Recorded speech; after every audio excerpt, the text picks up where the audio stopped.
For 2 decades, she was the undisputed queen of the ocean, a 48,000-ton symbol of Britain's global power. So famous she was known simply as the Mighty Hood. But in the freezing fog of the North Atlantic, her legend would be erased in less time than it takes to boil a kettle. This is the story of HMS Hood, the pride of a nation and the most famous warship in the world.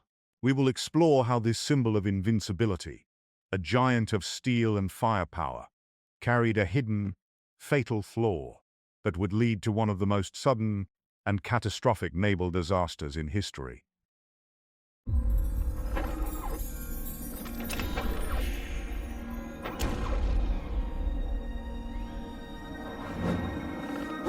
HMS Hood was a ship born from the trauma of the First World War. Her design was laid down in 1916 as the lead ship of the Admiral-class battlecruisers. The concept of the battlecruiser itself was a quintessentially British idea, championed by Admiral Jackie Fisher. His mantra was simple: speed is armor. The idea was to create ships with the firepower of a battleship, but the speed of a cruiser, capable of running down and destroying any lighter vessel, and fast enough to outrun anything it couldn't outgun. But the theory had a deadly flaw. At the Battle of Jutland in 1966, the Royal Navy watched in horror as 3 of its battlecruisers, HMS Indefatigable, Queen Mary, and Invincible, blew up and sank in terrifyingly short order. Their thin armor simply wasn't enough to protect them from the high-caliber shells of their German counterparts. The Admiralty took note. Hood's design was immediately and drastically altered while she was still under construction. Over 5,000 tons of extra armor were added, thickening her main belt to an impressive 12 inches, tapering to 5 inches at its lower edge. Her deck armor was also improved, and crucial anti-torpedo bulges were added to her hull. The problem was, she was still fundamentally a battlecruiser design, and these additions were, in some ways, just patching over a flawed concept. She was a compromise. When she was finally commissioned into the fleet in 1920, she was a magnificent hybrid. At 860 feet long, she was the largest warship on the planet, and with a top speed of over 31 knots, she was also one of the fastest. Her 8 massive 15-inch guns, housed in 4 twin turrets, could hurl a nearly 2,000-pound shell over 16 miles. She was a breathtaking sight, a masterpiece of naval engineering, and a terrifying weapon of war. With the First World War over, Hood found herself in a world desperate for peace. And so, the greatest warship ever built became the world's most impressive diplomat. For the next 20 years, Hood was the poster child of the Royal Navy and the British Empire. She was painted in handsome peacetime colors, her brasswork polished to a mirror shine, her teak decks holystoned to a pale white. Her primary mission was showing the flag, leading the Special Service Squadron on a globe-circling publicity tour in 1923 and 1924 that became known as the Bassie Empire Cruise.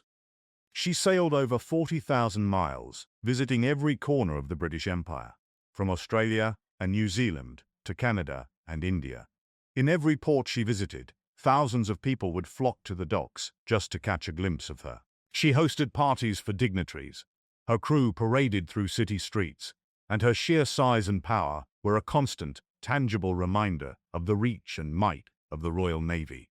She was more than a warship. She was a celebrity. But here's a question for you. Can a weapon of war ever truly be a symbol of peace? Hood's fame was her own worst enemy. She was so constantly in demand for these diplomatic missions and fleet exercises that she was never in one place long enough for the major refit she desperately needed. Naval technology had not stood still since 1920. The science of gunnery had improved dramatically. Naval battles were now being fought at much longer ranges, which meant that shells didn't slam into the side of a ship, but plunged down from high altitude at a steep angle. For a ship like Hood, this was the nightmare scenario. While her side armor was thick, her main deck armor was, in places, only 3 inches thick. In some less, but the Admiral's methods of expanding was fairly bright. that the Admiralty was far beyond the complex. Although the weather was conducted into the steep station, a break from the bank was only one bellwater. A plan was drawn up in the late 1930s for a massive reconstruction, similar to the one given to the battlecruiser HMS Renown. The plan would have involved removing her conning tower and upper works, strengthening her deck armor to over 5 inches, replacing her aging machinery, and installing brand new dual-purpose secondary guns. This refit would have transformed her into a true fast battleship, ready for the challenges of a new war.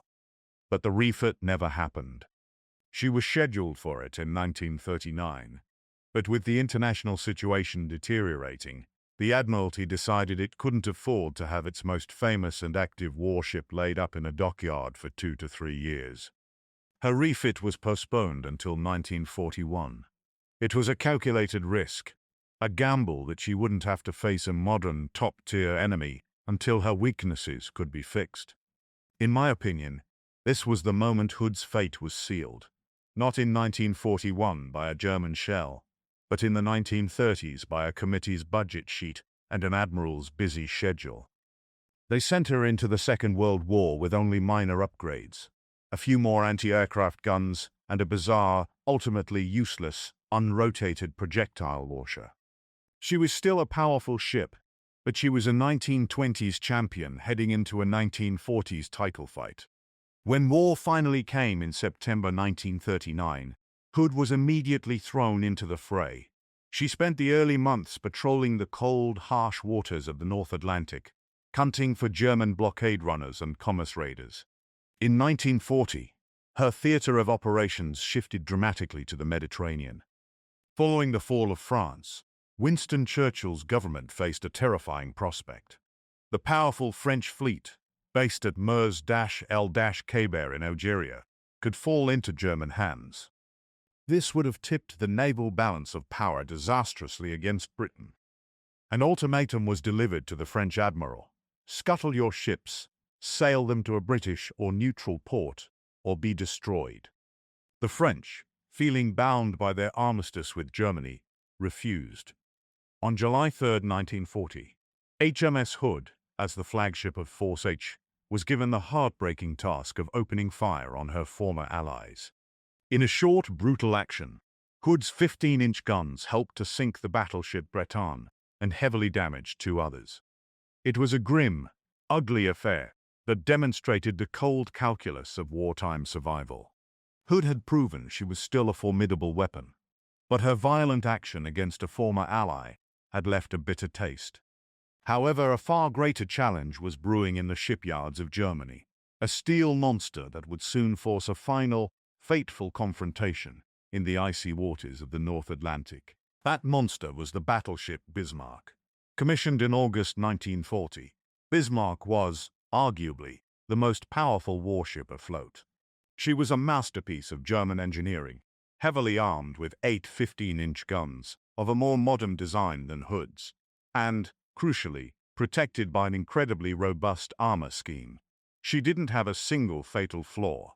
In May 1941, British intelligence confirmed that Bismarck, accompanied by the heavy cruiser Prince Edwin, had left port and was attempting to break out into the Atlantic to raid the vital convoys that were Britain's lifeline. The Royal Navy threw everything it had into the hunt. From the main fleet base at Scapa Flow in Scotland, the brand-new battleship HMS Prince of Wales and the mighty Hood were dispatched under the command of Vice Admiral Lancelot Holland. Their mission: to find and destroy Bismarck before she could vanish into the vastness of the ocean. Good, with Admiral Holland's flag flying from her mast, was the senior ship. Despite having been commissioned just months before, Prince of Wales was so new that she still had civilian dockyard workers on board, frantically trying to fix teething problems with her complex quadruple-gun turrets. This kind of silhouette is a new factor in which towns came in Britain. The 2 British behemoths steamed at high speed through heavy seas to intercept the Germans in the Denmark Strait, the treacherous fog-choked passage between Iceland and Greenland. On the evening of May 23rd, the British cruisers Suffolk and Norfolk shadowing the German ships through the fog and ice floes, made contact. The trap was about to be sprung. Admiral Holland now had a difficult choice. His ships were faster than the Bismarck, and he could have chosen to shadow the German force, waiting for Admiral Tovey's main fleet with the King George V and other heavy units to arrive and trap Bismarck between them. But Holland knew that Bismarck was nearing the edge of the ice pack and could easily use the foul weather to give his cruisers the slip. He opted for a direct, high-speed interception. He would force a battle at first light. At around 5:30 in the morning on May 24, 1941, the weather cleared slightly.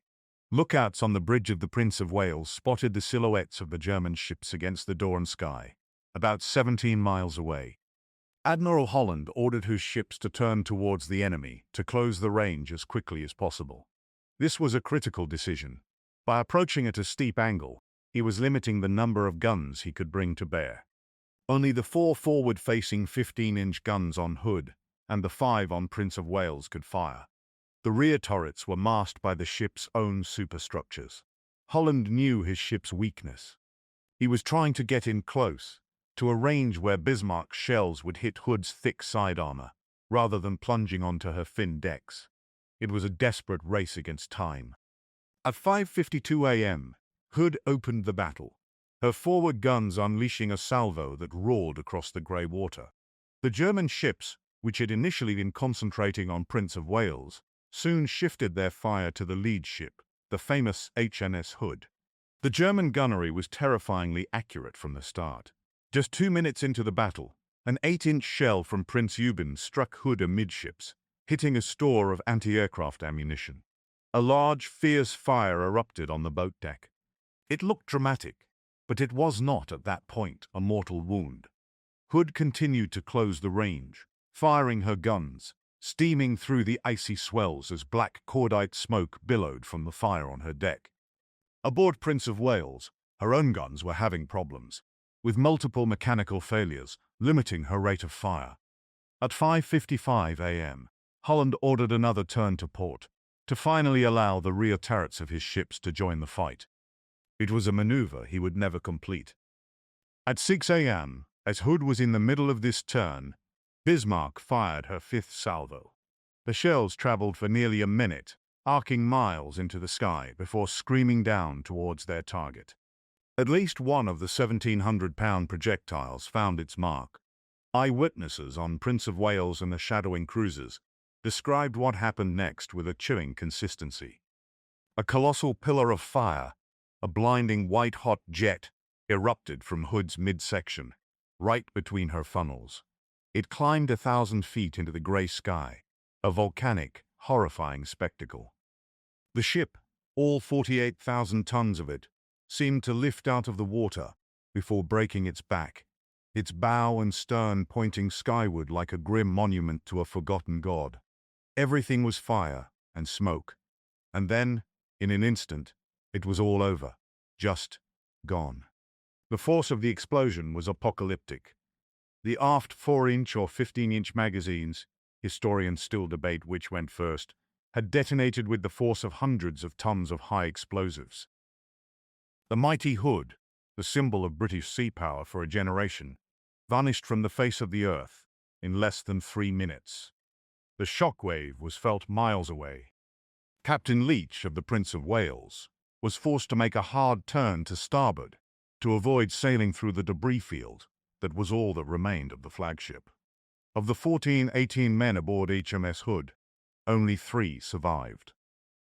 Midshipman William Dundas, able seaman Bob Tilburn, and signalman Ted Briggs were thrown clear and managed to cling to a small raft in the freezing, oil-slicked water. They were rescued by the destroyer Electra 2 hours later, the sole living witnesses to the death of their ship. The news of Hood's loss was a stunning blow to the British public and the Admiralty. It was simply inconceivable that the mighty Hood could be destroyed so quickly, so completely. The shock quickly turned to a burning desire for vengeance. From the Admiralty in London came a simple, 3-word signal to every ship in the Atlantic. Sink the Bismarck. The subsequent hunt became a national obsession, a relentless three-day chase that saw the Royal Navy throw caution to the wind, to corner and finally destroy the German battleship. When the wreck of HMS Hood was finally discovered in 2001 by a team led by David Mearns, it lay in three main pieces, merely 2 miles beneath the surface of the Denmark Strait. The forensic evidence of the wreck confirmed the eyewitness accounts. A catastrophic magazine explosion had ripped the ship apart from the inside out, a direct consequence of the fatal plunging shell that her thin decks could not defeat.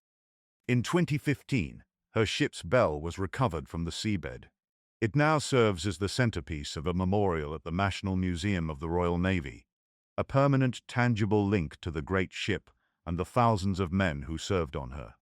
HMS Hood was a magnificent, beautiful, and deeply flawed vessel. She was a product of one era, forced to fight in another.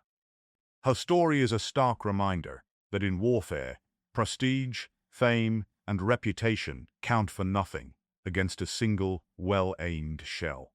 She was the pride of a nation, a queen of the seas, whose reign was brought to a sudden, violent, and tragic end. The legend of HMS Hood isn't just one of steel and firepower. It's a story of pride, and perhaps a touch of hubris. It makes you wonder, what other great symbols in history, military or otherwise, were brought down because they couldn't adapt to a changing world? Let me know your best example in the comments below. And if you believe that every legend has a lesson to teach, make sure you are subscribed and have sounded the notification bell, because there are many more echoes of history waiting to be heard.